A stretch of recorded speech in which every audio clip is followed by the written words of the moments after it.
Design যেটা এই অংশটা এটা নিচে চলে গেছে, আবার টপ দিয়ে দিয়ে দেখো নিচে চলে গেছে, তাই না? তাহলে আবার যাবে x from translate 3D select করলাম। এখন আমরা কি করব, এখানে বটমটা টপে চলে আসবে, দেখেন আমার চলে আসে, তাই না? টপ দিয়ে দিলে আমরা দেখতে পাচ্ছি ডিজাইন। এখন কি করব, আমরা মেটালটাকে বাউন্ডিং বক্স করব। তার আগে আমরা একটা কালার নিয়ে নিই, আমার পছন্দের মতো একটা কালার নিয়ে নিই। ক্রিয়েট, এটা প্রতিটা মেটাল আপনাকে যে যে ডিজাইন দিবে সব ডিজাইনই এরকম করে ঘুরে নিয়ে আসবে। যদি আপনার সরাসরি টপ ভিউটা টপ দিয়ে সার্চ দেওয়ার পরে যদি দেখেন যে আপনার সামনে চলে আসে, তাহলে আর তো ঘোরা লাগবে না। তখন কি করতে হবে, শুধু বাউন্ডিং প্রথম লাইনে টপ ভিউতে ক্লিক করছি, তখন দেখছি যে এটা সাইডে হয়ে গেছে, উল্টা পাল্টা হয়ে আছে, তখন আমরা 3D করে ফেসটা আমার সামনে দরকার। এখন কি করব, আমরা ক্রিয়েট বাউন্ডিং বক্স। বাউন্ডিং বক্সটাকে আমার যে মেটালটা আছে চার চতুর্ধারে একটা বাউন্ডারি তৈরি হবে। বাউন্ডিং বক্স আমরা যে কালারটা দিছি ওই কালার অনুযায়ী হবে। ওকে,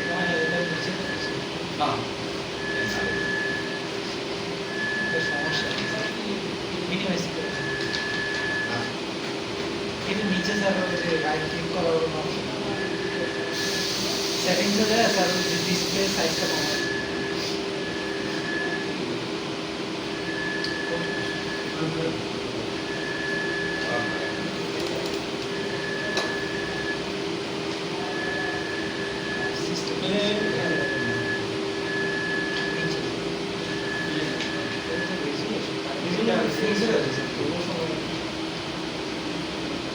মাউস সাইজ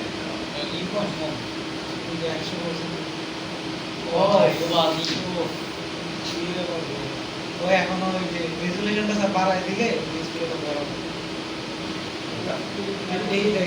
এটা বাড়ায় দিলে বড় হবে। এই যে এখন বড় স্যার ঠিক আছে, কিপটা চেঞ্জ হয়ে গেছে, আবার 60 থেকে এখন তো আবার চলে বললাম ওই ঠিক আছে, ঠিক আছে, হ্যাঁ ঠিক আছে।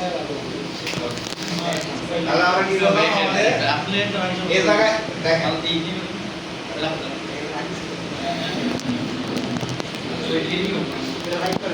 টপ দিয়ে দিলাম, ওই এবার সেটিংগুলো রিসেট করলে মনে হয় সবই হবে। এবার আমরা এভাবে আসার পর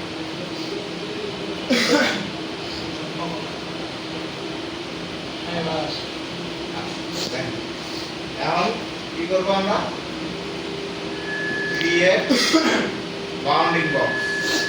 এখানে চাইলে আপনি আরো বাড়ায় নিতে পারবেন, বুঝছেন? নরমালি আমাদের বাড়ানো লাগে না, যা মেটাল দেয় সেই অনুযায়ী করে দেয়। নিয়ে নিলাম, দেখেন আমার মেটালের চতুর্ধারে কালারটা অ্যাড করে দিই। দেখেন মেটালের চতুর্ধারে আমাদের কালারটা নিচ্ছি না, ওই কালার অনুযায়ী কিন্তু বাউন্ডারি চলে গেছে। এখন আমরা কি করবো, এর লাইন নিব, লাইন নিলাম কর্নার টু কর্নার, এই কর্নার থেকে মাউস আছে নি ভালো না, স্যার এই যে এটা ওনা স্যার এটা একটা মুরগি মাংস ভালো কি মাংস চিকেন মাংস হ্যাঁ হ্যাঁ আমরা কইতেছ সব আছে আছে আমরা কইতেছ না এরপরে করব কি, এই পাশ থেকে এই পাশে একটা লাইন দিলাম। এখন কি করবো, আমরা এটাকে মুভ টু অরিজিন করবো, তাই না? লাইন নেওয়ার পরে কি করবো, move to origin, x from move to origin. আমরা এটা কার মাধ্যমে নেব, ইন্টারসেকশনের মাধ্যমে। যদি একটা লাইন নিতেন তাহলে খালি মিড প্লেন নিলেই হতো, সরি মিড পয়েন্ট নিলেই হতো। যেহেতু আমরা দুটো লাইন নিছি তাহলে ইন্টারসেকশন লাইন এভাবে আমরা দেখাই দিতে পারছি না। তাহলে কোথায় যাবো, ওয়্যার ফ্রেমে যাবো, এইটা আর এইটা, এই দুটো লাইন নিতে, তাই না? আমার মেটালটা অলরেডি চলে গেছে। এখন আমরা বুঝবো কিভাবে গেছে কি না গেছে, এটা লাইন নিছি না। এখন কি করব, x from move to origin, তাই না? ইন্টারসেকশন, এখান থেকে ইন্টারসেকশন নিলাম। যেহেতু আমরা লাইন ধরতে পারতেছি না, তাহলে আমরা কোথায় যাবো, ওয়্যার ফ্রেমে যাবো। ইন্টারসেকশনটা কোথায় আমি রেডি করলাম, হ্যাঁ ইন্টারসেকশনটা কোথায় আমি x from move to origin দিলে এখানে ইন্টারসেকশন চলে আসবে। উইথ তো আমরা হ্যাঁ, তাহলে আমরা বুঝবো কিভাবে যে এটা চলে গেছে কিনা?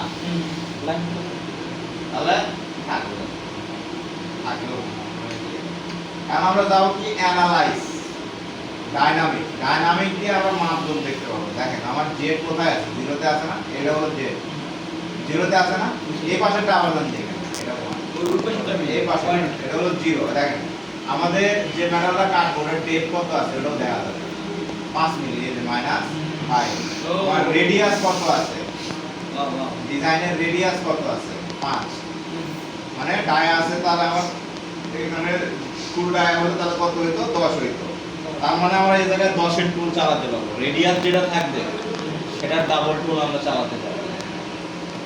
এটা আরেকটা মানে 10 এর আমার মানে 10 টুল চালাতে পারবো। হ্যাঁ, মানে কর্নার গুলোর কারণে 10 এর টুল চালাতে পারবো, কিন্তু আরো বড় টুল চালাতে পারবো আর কি। কিন্তু কর্নার গুলো ফুললি বের হবে না। তাহলে কর্নার গুলো ফুললি বের করার জন্য আমার যা রেডিয়াস থাকবে সেই টুল ফাইনালে সেই টুল চালাতে হবে। তাহলে আমরা আগে ফেসিংটা করি। আমাদের এতটুকু হচ্ছে হলো মেটালটাকে জিরো করা। এখন কি করতে হবে? সলিড থেকে সারফেস করতে হবে। ও আমরা একটু কোন চুলটা সুইটা করলাম। হ্যাঁ এক্সপ্রম করলাম। হ্যাঁ, মানে অরিজিন প্রথমে আমরা কি করছি? মেটালটা ঘুরাইয়া নিয়ে টপে নিয়ে আসি। তারপরে কি করছি? বাউন্ডিং বক্স করছি। এটা প্রতিটা মেটালের ক্ষেত্রেই করতে হবে। তারপরে কি করছি আমরা? ওরা দুটো লাইন নিছি। হ্যাঁ, লাইন নিয়ে আমরা করতে কোথায় কি করছি? মুভ টু অরিজিন করছি। অরিজিন করার পরে আমি কি করব? সলিড থেকে সারফেস করব। তার আগে আমার পছন্দ মতো একটা কালার নিয়ে নেব। আমার মেটালের কালার সাবধানে এরকম। আপনি যে এক উপায় করবেন সবগুলো মানে প্রোফাইলে একরকম করার চেষ্টা করবেন, তাহলে আপনার কোনো সুবিধা হবে। আমি কি করব? আমরা মেটালটা সিলেকশন করব। এই যে আমার create surface from solid, by এখান থেকে পাবেন ক্রিয়েট সারফেস ফ্রম সলিড, একই দুটো একই। ওকে, এই দেখেন একটু লাল লাল দেখা যাচ্ছে না? কালারটা অফ করে জি।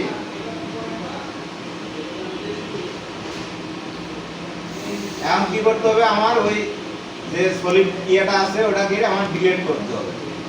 এমন জায়গায় ক্রিয়েট করব যাতে পুরো মেটালটা হলুদ হয়ে যায়। এই যে আমার পুরো মেটালটা হলুদ হয়ে গেছে, আমি কি করব? ডিলিট করব। এটাও ডিলিট হয়ে গেছে, এটা আগে সিলেকশন হয়ে গেছে।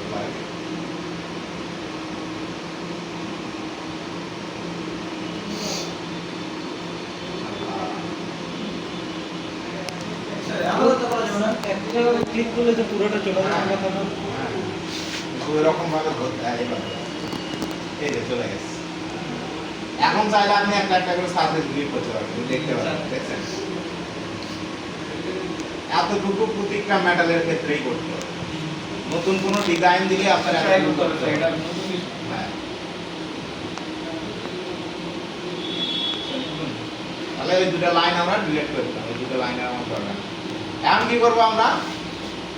যেহেতু আমার ভাইসের উপরে আছে, তাহলে আমাদের আর ক্লাম দেওয়া দরকার লাগতেছে, ক্লাম করা লাগতেছে না, ক্লাম দেখানো লাগতেছে। তাহলে আমরা সরাসরি কি করবো? ফেসিং প্রোগ্রামে চলে যাই। দুই দিনে উপরে বাকি রাখা লাগবে না, বাকি স্টক না, নরমালি যখন আপনি প্রোডাকশন লেভেলে কাজ করতে পারবেন, তাহলে আপনার প্রথম উপরের ফেসটা সমান হলেই হবে, তারপরে খালি মেইন কাটিং শুরু হয়ে যাবে। এটার ক্ষেত্রে যে মেটালের হাইট একই রকম, আপনার ডিজাইনের যেটা দিচ্ছে ওটা নিয়ে আসা লাগবে, সেটা কোনো বিষয় না। তাহলে ফেসটা সমান হলে ফেসিং শেষ। তাহলে আমরা ফেসিং অপারেশনে যাই, তাই না? ফেসিং অপারেশন দুইভাবে করা যায়, পকেট প্রোগ্রাম দিয়েও করা যায়, আবার ফেস প্রোগ্রাম দিয়েও করা যায়। নরমালি যখন আপনি প্রোডাকশনে কাজ করবেন তখন পকেট প্রোগ্রাম দিয়ে করবেন। পকেট প্রোগ্রাম দিয়ে আপনি ক্লাম দেখাই দিতে পারেন, কিন্তু ফেসিং যে অপারেশন আছে ওই জায়গায় ক্লাম দেখানোর জন্য কোনো সার্ভিস অপশন আসে না। ক্লাম দেখাতে হয় মেটালগুলো ধরার ক্ষেত্রে। যখন আপনি মেটালগুলো ক্লাম দিয়ে ধরবেন তখন তো ক্লামগুলো দেখাই দিতে হবে, মাছরা টুল ওই ক্লাম সব উড়ে নিয়ে চলে যাবে। আর নরমালি আমরা সাইডে যে দুটো রাখি মেটাল দেখাই দিতে। তাহলে কি পকেটটা শিখবেন নাকি আগে ফেসিংটা? পকেটটাই আগে পকেটটা দেখায়, পকেটটা যেহেতু আমাদের জরুরি, পকেটটা দেখায়, তারপর ফেসিংটা দেখায়। তাহলে কোথায় যাব? মেশিন টাইপ সিলেক্ট করব। আমরা কি করতেছি? মিল। আমাদের মেশিনের নাম জানা না থাকলে ডিফল্টে দিতে পারবো। এটা আমাদের 3 অ্যাক্সিস মেশিন। আপনি চাইলে এই যে আমাদের ভার্টিক্যাল বিএমসি না এটাও দিতে পারেন। এইচএমসি এটা হচ্ছে ছোট যে মিলিমিটার। ওকে, তাহলে আমরা ডিফল্টেই দিলাম। তারপরে কোথায় যাবো? এই জায়গায় আমার কোনো স্ট্রোক সেটআপ করা লাগবে না কিন্তু। এই টুল পাথ থেকেও আমরা নিতে পারবো। টুল পাথ, সারফেস রাফ, পকেট। ওকে, আমরা একটা নিচের যে কোনো একটা সারফেস মেটালের নিচে দেখাই দিলাম। ড্রাইভ সারফেস মানে কি স্যার? কোনটা? এখানে উপর কর্নারে লেখা আছে সিলেক্ট ড্রাইভ। দেখে কি করলেন?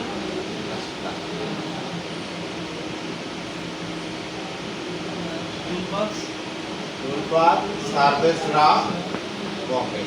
ওকে এই স্যার কোথায়? ওকে স্যার ওকে নাও এই কর্নার স্যার এই সিলেক্ট সিলেক্ট ড্রাইভ সারফেস মানে একটা সারফেস দেখায় দিতে হবে। যে কোনো সারফেস, যে কোনো ফেসিং এর ক্ষেত্রে আমরা যদি আমার ক্লাম থাকে তবে সেক্ষেত্রে ক্লামটা দেখায় দিতে হবে। এখন যেহেতু আমাদের ক্লাম নাই, ক্লাম ছাড়া কেমনে করে কোন সারফেস দেখাইতে হয়, ক্লাম্পের জন্য কোন সারফেস দেখা হয়, দুটো দেখায় দিতে হবে। ক্লাম ছাড়া আপনি যে কোনো সারফেস, যে কোনো একটা খালি উপরের সারফেস বাদ দেন। এই উপরের সারফেস উপরের সারফেস বাদ দেন। আপনি চাইলে রাইট ক্লিক রাইট এই আমি নিচের সারফেস দেখাই দিই। আপনারা নরমালি নিচের সারফেস উপরে রাইট ক্লিক করে দেখা দেবে না, ওগুলো দেখায় দিলে আপনার কাটবে না, ওগুলো দেখায় এসে আমি ভুল দিয়ে দেবো। উপরে বাদ দিয়ে দেখা যাবে। আর যখন ক্লাম করা থাকবে তখন ওই ক্লাম দুটো দেখায় দিতে হবে, বা দুটো হোক চারটে হোক, ওটা দেখায় দিতে হবে। যেটাতে কাটবে না। আর এটা দিয়ে কন্টেইনমেন্ট দিয়ে আমার বাউন্ডারিটা দেখায় দিতে হবে। কন্টেইনমেন্ট এই যে এখানে গেলাম, একটু বার করে দিলাম। ওকে, উল্টা দিকে থাকলে যে এটা দিয়ে সিধা করে দিলাম। ওকে, পুরো বাউন্ডারি কন্টেইনমেন্ট দিয়ে এই যে আমরা একটা সারফেস দেখায় দিছি শেষ। আর কন্টেইনমেন্ট দিয়ে বাউন্ডারি আর কিছু দেখা না, এন্ট্রি পয়েন্ট কিছু দেখা না। এগুলো আমরা মানে প্রোগ্রামিং এর ভিতরেও দেখাই দিতে পারি।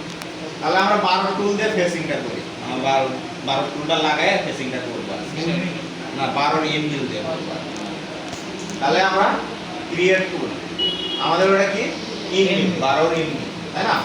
আমাদের আছে হলো ওই জায়গায় 2 নাম্বার ফোল্ডারে আছে, 2 নাম্বার ফোল্ডার। আমাদের শ্যাং ডায়ামিটার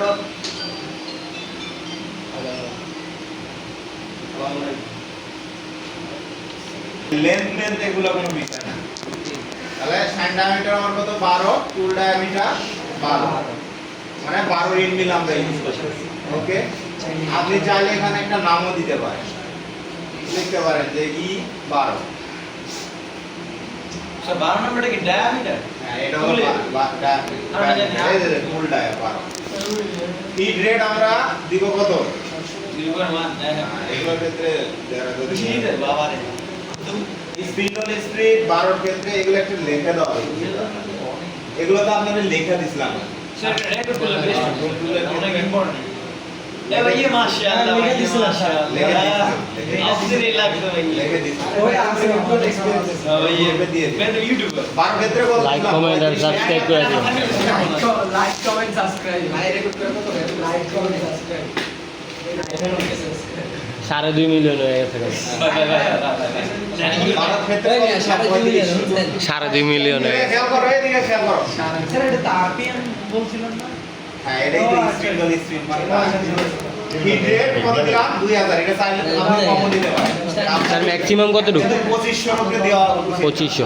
সেটা কি হিসেবে করে দিন 2000 2000টা এটা হচ্ছে আপনার কি millimetre per minute millimetre per minute. এটা হলো G98 মিলিমিটার পার মিনিটে যে G98 না? আমার না 5 বুঝ করব 5 ও দিনা না 95 ও 98 হ্যাঁ, কোনো সমস্যা নাই। এই ক্ষেত্রে হচ্ছে 98 ধরেন millimetre per revolution, sorry millimetre per minute. এটা হলো আমার আরপিএমটা, মানে ঘুরবে কতখানি, কত স্পিডে।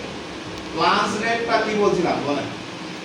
স্যার প্রথম কাট নেওয়ার জন্য মেটাল থেকে কত স্পিডে সে ফিড রেটটা ধরবে আর কি। এই যে আমার 20 মিলি মেটাল এই জায়গায় আমরা Z0 করব না, মেটালের ফেসে উপরে ফেসটাতে তার 20 মিলি উপর থাকে সে ফিড রেট, এই 2000 ফিড রেট ঘোরানো শুরু করবে। হ্যাঁ, না ফিড রেট অনুযায়ী কাজ ও আর শুরু করব আস্তে আস্তে নামবে। 20 মিলির উপর। হ্যাঁ, এটা হলো সেফটি। এই অঙ্ক কিছু আমরা কমেন্টে দিয়ে দিলাম যে তুমি 12 নাম্বার টুল ইউজ করবে। ই তে হলো ইনমিল, 12 তে হলো ডায়া 12। এরপরে কি দিব? সারফেস আর লাগবে না। বুঝলেন ওই জায়গায় ও না, এখানে অন করে দিই। আমরা ওই জায়গায় অন হয়। ম্যানুয়ালি হ্যাঁ, অফ করা যায় ম্যানুয়ালি, প্রোগ্রামে দিতে হয়। ক্লকওয়াইজ নাকি কাউন্টার ক্লকওয়াইজ? না, ওটা সমস্যা নাই। আমার ক্লকওয়াইজ দিলে হবে, কাউন্টার ক্লকওয়াইজ, কারণ ইনমিলের সব দিকেই ইয়ে আছে, ফ্লুইড আছে। তাহলে এরপরে আমরা কি দিব? ক্লিয়ারেন্সটা উঠায় দিব। ক্লিয়ারেন্স ইউজ করব কখন? যখন ভিতরে কাজ করবে।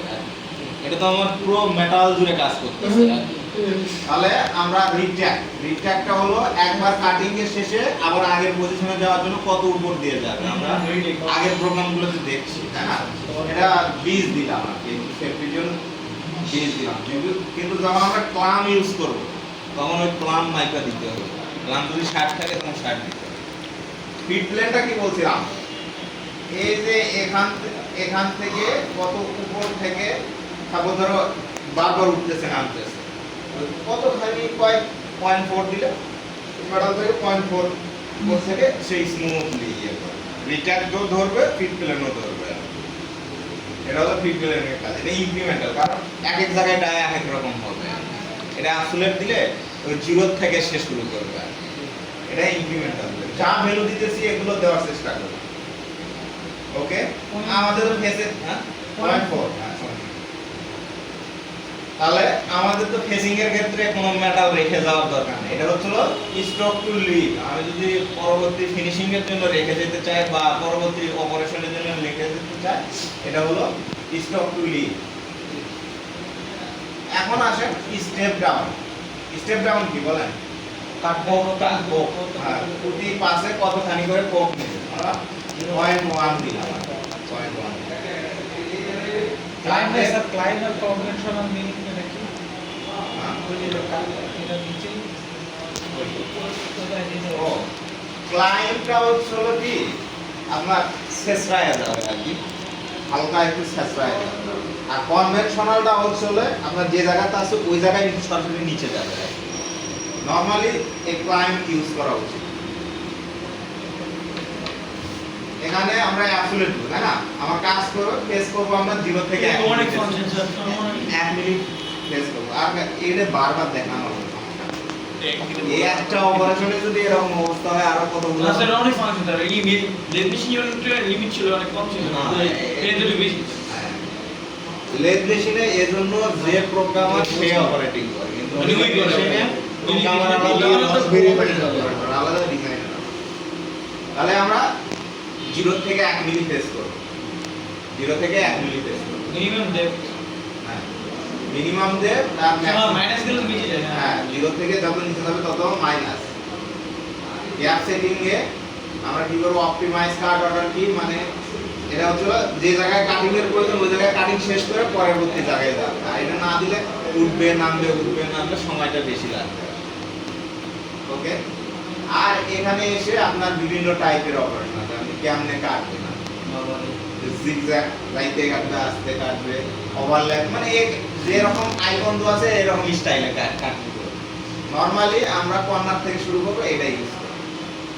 এটা হলো স্পাইরাল ইনসাইড টু আউটসাইড, হচ্ছে ভিতর থেকে বাইরে দিকে। আমাদের দরকার নেই ভিতর থেকে, মানে টুল ভিতরে পড়বে, মানে মেটালের মিডল বরাবর করে আস্তে আস্তে বাইরের দিকে আসবে। এই অপারেশন এই অপশন যদি অন থাকে, ফিনিশিং এর তো আমার দরকার নেই, ফিনিশিংটা উঠাই দিলাম। এই যে দেখেন আমাদের অপারেশনটা হয়ে গেছে। এখানে আমরা দেখতে পারবো কতক্ষণ সময় লাগবে। 1 মিনিট ফেস করতে আমার 19 মিনিট সময় লাগবে। 0 থেকে -1 পর্যন্ত লাগবে। এটা কি কাটবেন নাকি এতখানি পর্যন্ত আপনারা আজকে কাটা সম্ভব না। আচ্ছা, কোড জেনারেট করাটা আছে? তাহলে জি 01 ডেস্কটপে গেলাম, আমরা কি লিখবো? এটা ফেসিং করব, না ফেসিং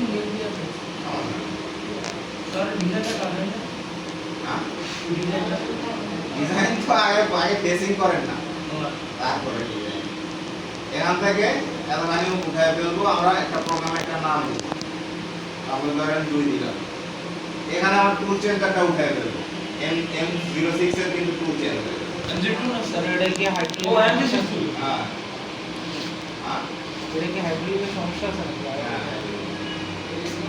শেষ এরপরে এসে নিচে এসে আমরা কি করব x0 y0 a0 এটা আমার দরকার নেই সেটা আছে জিনিস তো হোমে তো দাও যাবে না দরকার নেই হ্যাঁ হোমে ম্যানুয়ালি দেব কাজ শেষে ও এমনি থামে থাকবে ও আচ্ছা বুঝছি স্যার পরবর্তী ওই টুলটা খুলে আরেক টুল লাগাই আচ্ছা আবার হোমের থেকে নিয়ে আসবেন আবার ইয়ে ওকে শেষ শেষ স্যার লিডের ক্ষেত্রে তো